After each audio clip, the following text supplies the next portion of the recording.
Hi again. I'm so excited to be talking to you about your work, and particularly about The Hired Man, which I love, love, love, love. I feel like it's fortuitous that we're having this discussion on Veterans Day. Oh. Yeah. And of course here in the States, you know, it's the one day where they celebrate soldiers who've fought in all these wars, and then the rest of the year, you know, the subject of war is avoided as much as possible. And I imagine this is the same. I imagine this is the same also in Great Britain, but you've lived in other places as well, and you've researched also Yugoslavia. And I wondered if that was the same, this sort of idea that, you know, that war is not really something to talk about. Well, yes, of course, because in Britain we have Poppy Day, which is the same as this time, almost exactly this time of year as well. You know, I've thought about this.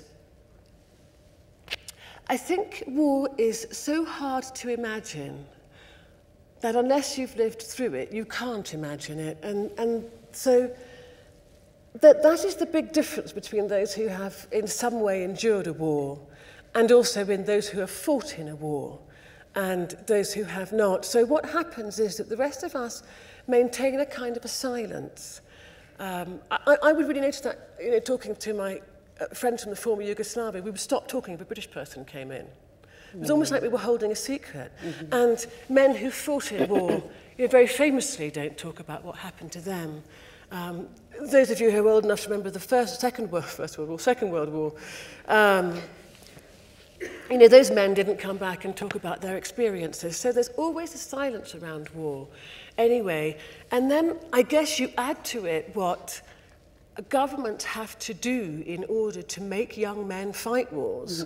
And if you know, what you do is you get a professional standing army. And the times, I suppose, in this country where people became most exercised by war was when conscription happened, when men who had not elected to go to war were being asked to go. But you know, you have a standing army, a professional army, and then you create a mythology of war, and people are called heroes, and you manage it, really. So I think it's not surprising we have that silence around war. But I do feel that part of the silence is willful, which is the part that I wish to break. You know, my main character of Laura is somebody who simply doesn't want to hear about these things. She wants life the way it is and doesn't want to hear about the ugly way in which a lot of things are managed, sometimes on her behalf, or things that happen in other parts of the world. It's interesting that you say that, because when you were talking about the silence about the war, my first thought was about Duro himself, because Duro also doesn't talk about the war, I mean, until Laura's daughter keeps asking questions. But he doesn't volunteer any information either. I was curious, actually, about the character of Duro, because earlier when you were talking about how you were writing the novel and the inspiration with the houses that were for sale in Croatia, is that where the idea of having a handyman for a main character came through? Because you needed the house, and then that's how, you know, I guess what I'm asking is a process question. How did you put together this sort of character? Well, I mean, Duro, of course he's taciturn anyway. He's like that, to go back to your earlier point. He's but I like him. And he's holding on to secrets, so he's silent for a reason. He's holding on to secrets. But also, which goes back to our first question, the other thing I really noticed in Sierra Leone is that people didn't talk about the war there, for the very simple reason that everyone had been through it. There was not that much to talk about. Everyone had endured this awful thing, and what was left to say, really. And so that's how I feel about Duro in Croatia. He's in this small town where things have happened. What is there left to say? Yeah. But the reason he's a handyman is this. I had to create a scenario. And you know, Laura doesn't know about the things that have happened in this town. She can't read the town. Yeah, she's the stranger who comes to town and shakes it up. And I can read Sierra Leone. I know I know which elephants are in the room. I've been in situations with people who are visitors from outside, and there's an enormous elephant in the room, and we know it, but they don't know it. And so I first went to Croatia as Laura. I didn't read a great deal about it. I went as Laura, and tried to see if I could read this country, and of course I couldn't. And then I came back and did loads of research, and then I went back again where I could read it a great deal better. So I thought, here's the thing, you see. Here's the thing.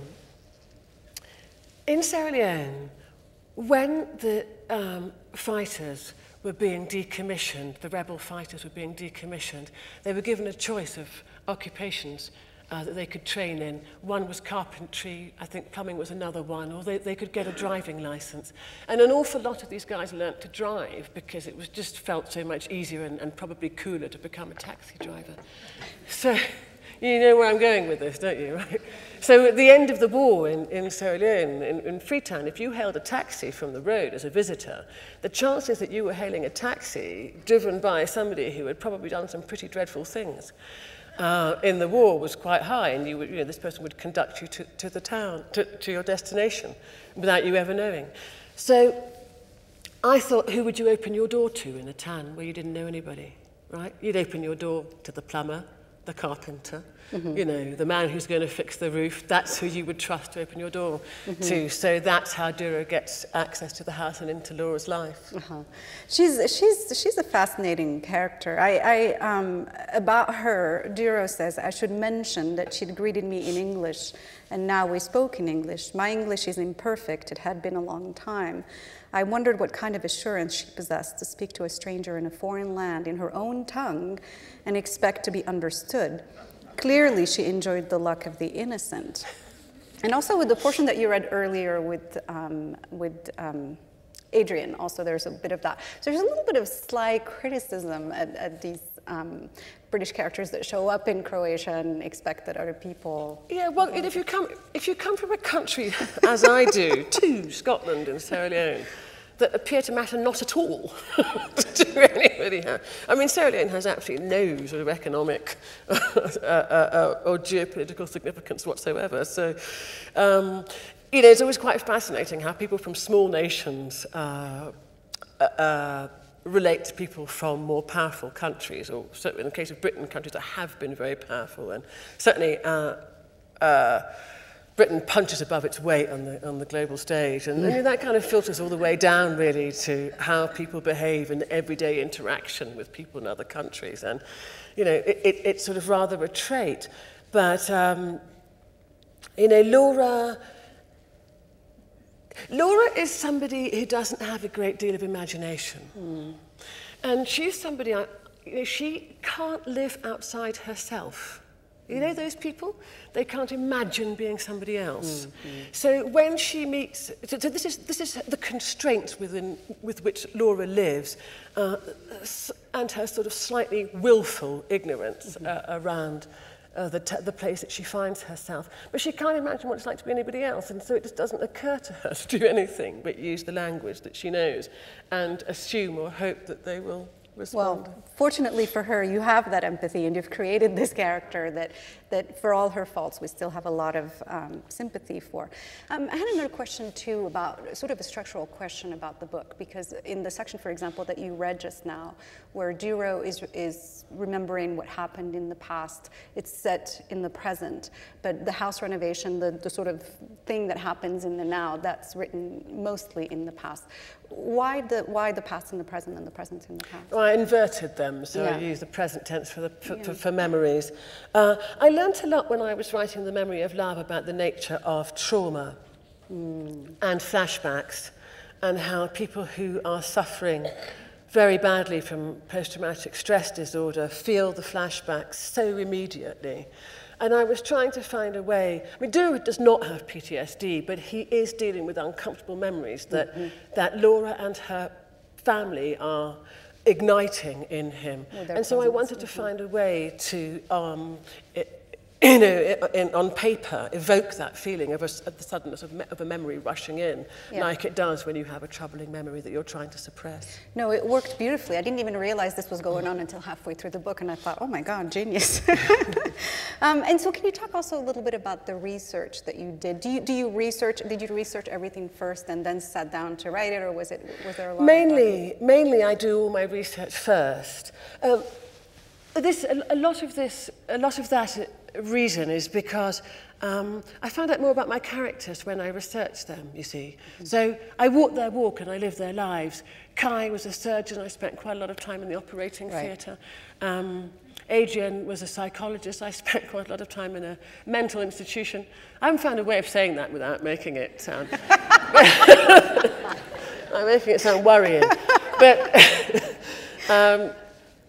with kind people who let me in and, you know, understand what I'm doing. And it really, really informs the character. So, and also I start with character. So I started with the character of Duro. And the thing I did for the character of Duro was learn to shoot a high-velocity rifle. Oh, I mean, yes. I learned to shoot to a very, pretty good level. Now, well, I can tell in the book. It's very hard to do in Britain. We don't have access. We have very, very, very tight restrictions on guns, especially guns like that. But I found a man who was a former police marksman, and he taught me how to shoot. And there was something so fascinating. I learned many, many fascinating things. To be a very good marksman, you have to be so in control of yourself. You cannot be an excitable person. So it told me what Duro's character was like. And my instructor told me this one thing that was so extraordinary. He said that the very best Olympic marksmen, when they pull the trigger, do it between heartbeats. And they don't even know they're doing it. It's only when they measured their heartbeats and their That's fascinating. yeah, exactly. Their trigger training that they realised this was happening. Well, well, since we're talking about the research, maybe we can talk also a little bit, because you mentioned about the memory of love, having to spend time in mental hospitals and all of that. Was the research heavier for that book, did you feel, with the memory of love? For the reason that I chose to cast a psychologist and a surgeon, yes, it was very heavy. I mean, of course, I had quite a lot of residual knowledge of Sierra Leone, but then a whole chunk was set in the 1960s and 70s, and I didn't have that. I didn't have much residual knowledge of the 60s at all. I had a little bit of the 70s, so I had to do quite a lot of research on that. I had written ancestor stones, which crossed over with that period, but yeah, it was very heavy. And I do joke, but I'm not entirely joking when I say, and I told you why I do it as a handyman, is because he can get access to the house. But it's also because I wouldn't have to do so much research. Yeah. My husband is really, really, really good at building houses. And I was just able to turn around to him and go, how do you do that? How do you do that? That's very convenient. But there is one funny thing about Duro where he restores a car that's in the barn in one of the outbuildings of this house. It's called a Fico, a particular kind of Fiat that was made for Yugoslavia, very particular of the era of the 1970s. And he restores it and gives it to Laura as a gift. Now, you can imagine I know absolutely nothing about restoring cars. Well, there's no reason I should know nothing, but anyway, I'm telling you, I know absolutely nothing about restoring cars. So I thought, this car's got to get done. So I emailed a friend of mine who was a mechanic or knew a lot about cars, and I told him, here's this car, and it hasn't been driven for 25 years, 20 years, what do I do? So he told me all the things, and I would keep emailing back and saying, okay, I did that, and I think it's this, it's the starter motor, must be, because that's what you said. And, we went on, and I got this car, the car goes all the way through the book, and then it gets done, and I had to keep it within the timeline. It couldn't take forever to get this car on the road. And anyway, then I carried on writing, and I finished writing, and then, in fact, the proofs were out. I suddenly got a note from him saying, well, where's the car? I had no idea he thought there was a real car. I thought... So I didn't say anything. I put the book into an envelope. I sent him the book, and just with love, and he sent me an email back, so...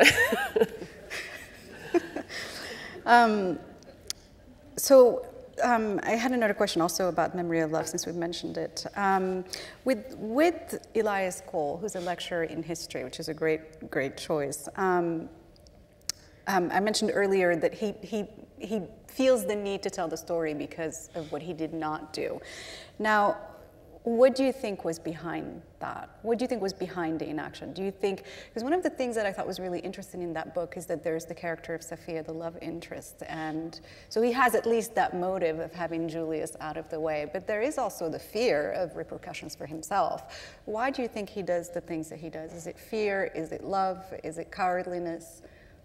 Well, I think Elias is probably trying to figure it out himself, but I think one of the things that happens is that we take quite momentous decisions for quite small reasons and don't see how momentous they are afterwards. And the reasons are very often personal. You know, I think, you know, remember I told you that the Memory of Love was nearly set in Argentina? Well, the idea for The Hired Man came from something that had happened in Sierra Leone. It was a killing during the war that turned out to be actually a personal vendetta. And I think that happened quite a lot. So, you know, sometimes when people do, how do you get people to do terrible things at certain times? You can get them to do quite small acts for personal reasons, which is what happened in Gost. Actually, the people of Gost would not have killed their neighbours, but they did loot their houses, and then they became complicit in something greater, so that when their neighbours started, when greater atrocities were wreaked upon their neighbours, the village was already complicit. And you know, those things that they did, the stealing of items from the houses, were small, petty little acts of jealousy and envy. And that's what motivates Elias Cole. He's actually motivated by quite a small act. He's jealous of Julius. He's desperately, desperately jealous of Julius. Yeah. And he's not a brave man. He's a coward. So he does what he does. And I mean, in fact, well, he doesn't. He fails to do something. But then, you know, the line keeps tipping, and there comes a point where Elias is on the road to no return. And in that book, you also have two other really interesting characters. Kai, that you read a piece about, who's a surgeon, and Adrian, who's the psychologist. What drew you to write about the war from the perspective of doctors? I mean, did you have, I mean, was it because you were interested in PTSD? Because here, when we talk about PTSD in the US, in any case, we talk about soldiers. But in this case, in the Memory of Love, the traumatic events that people have gone through, those are civilians. And well, they're dealing that's with the key, really, is that I write about civilians at war. None of my books deal with soldiers at war. They all deal with civilians at war. And I mean, you know, in an armed conflict, certainly in modern armed conflicts, most of the civilians are, most of the fatalities are in fact civilians. Right. So, I mean, the figures, I heard them on the radio not that long ago, 70% of the victims in war are civilians, not combatants. And particularly, of course, in a civil conflict. So I guess doctors were my way into the civilian population. They're the ones, the psychologists and the surgeons, who mainly deal with the civilian population. Of course, I think at one point, I'm sorry. I was just going to finish. I was just fascinated as well. I mean, these things came across incrementally. You know, Adrian was in another book, and then what happened was I broke my Achilles tendon and had to go to a hospital in Sierra Leone. It was a shameful thing. I challenged somebody to a race on a beach. I didn't even do it in a heroic way. I broke my Achilles tendon and I had to go to hospital. I wasn't going to go to the state hospital because I knew, because my cousin had to have an operation there and I'd had to help him out. He had shrapnel on his leg left over from the war, and he'd had to have the whole operation performed without anesthesia. Oh. And the reason was that there were no working anaesthetists in Sierra Leone. They'd all been killed or fled. So I went to an NGO-run hospital, which was for war victims. I mean, it was shameful, but even as I sat there on my gurney waiting to be treated, I did think, God, this would make a great setting for a novel. And so I went back and I asked the doctors if they would humour me and allow me to have a look around and spend time there. So I just began the research, and then when I got into the operating theatre, when I blagged my way into the operating theatre, I just thought, this is the place, because absolute calm and control and order and egoless. And yet everything that was going on outside those walls was the complete opposite of that. Yeah. It's interesting because even though you read a lot about this trauma that the civilians are going through, one of the characters in the book, I think somebody mentions PTSD, and one character says, yes, but it's life. You know, it's life. This is what you go through. It's trauma. So I thought that was an interesting comment. Was it difficult switching from the 3 points of view, Kai and Adrian and Elias? Do you write in one point of view until you finish that storyline and go back? No, do you switch back and forth? Because the story was just too big, really, too labyrinthine. Yeah. So I write chronologically, and I just go from one to the other, because what I'm trying to do is reverse the gaze, so typically, and particularly, I suppose, in novels set in Africa, we have one gaze, which is the Western gaze, we have had, because those are the countries the writers come from. But what I try to do is reverse the gaze. So, you know, Adrian looks at Kai, but Kai looks back at Adrian, and so we see see what Adrian doesn't understand or know, what he does see, which of course is, at least he sees what is new to him a great deal. On the other hand, we look back at Adrian with Kai's knowledge of what's happened in that country and the way he sees Adrian. So I flip them around like that. And with the relationship between Adrian and Elias, you know, Adrian is trying to get an understanding of what Elias is really about. At the point he begins to realize that there's more to this story than just a man using him as a, you know, as a therapist, as just a free therapist, really, just sort of last recounting. He realizes actually there is something about this story that requires understanding, and more than that, requires judgment. It's interesting because he's trying to create a record, Elias is, of you know, that somehow absolves him.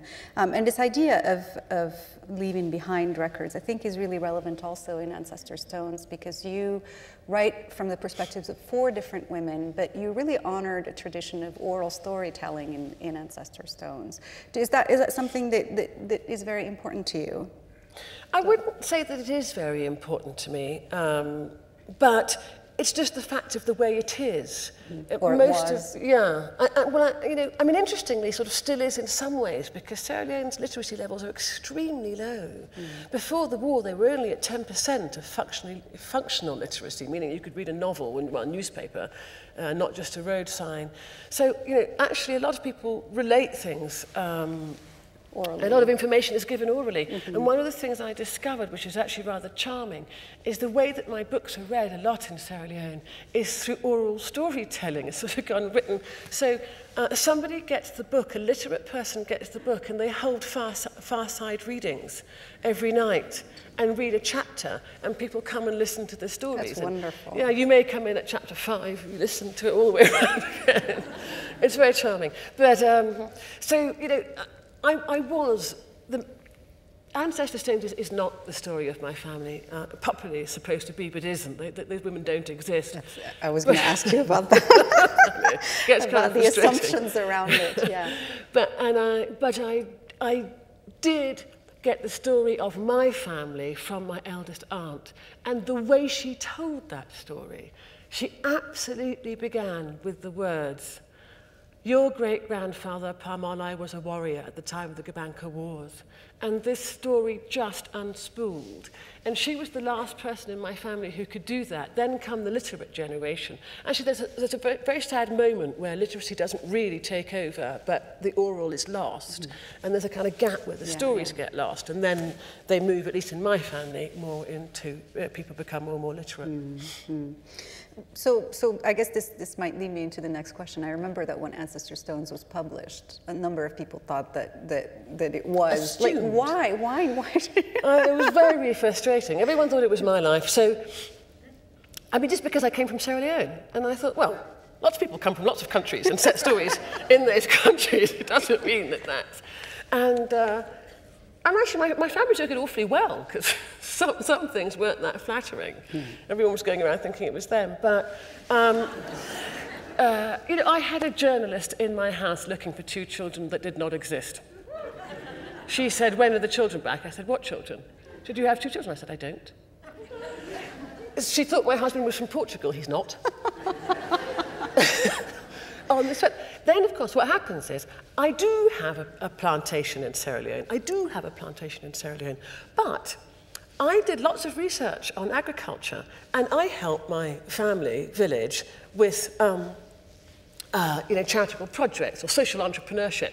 So having done loads of research on agriculture, I thought what a good idea it would be if we grew cashew nuts, because that would be a cash crop for the village, you see, and then people could come in with their own little small holdings and we could, generate an economy.